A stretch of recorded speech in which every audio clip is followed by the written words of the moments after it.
bakla. Bili ka na. Next. Ilan po? Ito, ilan. Bagyo. Ang titigas ng ulo nyo talaga. Napakatitigas ng ulo nyo. Uliin natin mga paninda.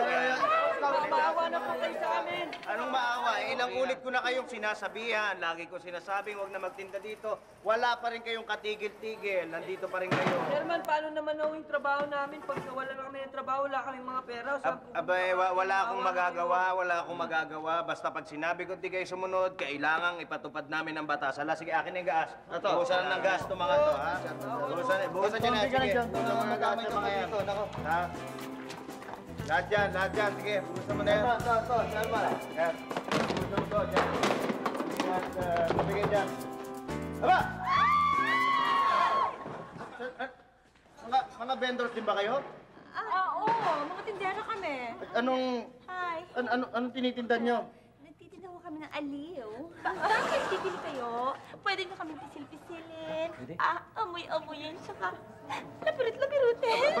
Aleka, dalhin nyo nga dito yung mga yan. Dalhin nyo dito yung mga yan. Dalhin nyo dito mga yan. Ito. Sexy to. Kayong mga vendors kayo, masyado kayo. Hindi dapat yung ginagawa nyo kasi mahirap na eh. Baka magkalat pa kayo ng sakit dito eh.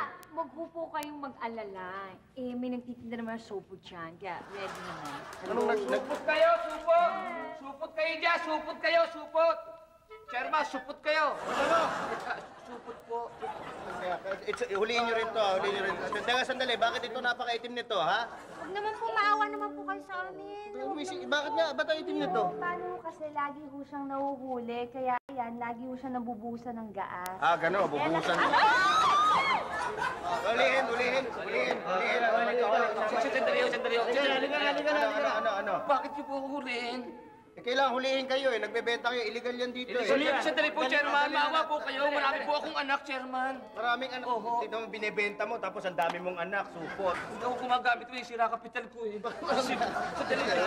Chairman, sandali na ako papaliwanag ako, Chairman. Baka naman pwede pagbigyan niyo na ako. Hindi naman po ako masamang tao eh. Sa katunayan po, umuupa lang ako ng bahay. Chairman, awa naman kayo sa akin. Hindi eh. Kasi ilang ulit ko nang sinabi ito. Makakausap naman ako ng maayos. Kaya lang kung kanyang matitigas ang ulo niyo, wala talaga akong magagawa. Chairman, wala na po kinakain mga ano ko. Chairman, utang na loob po. Sandali po, Chairman. Chairman, maawa na po kayo. Sandali. O sige.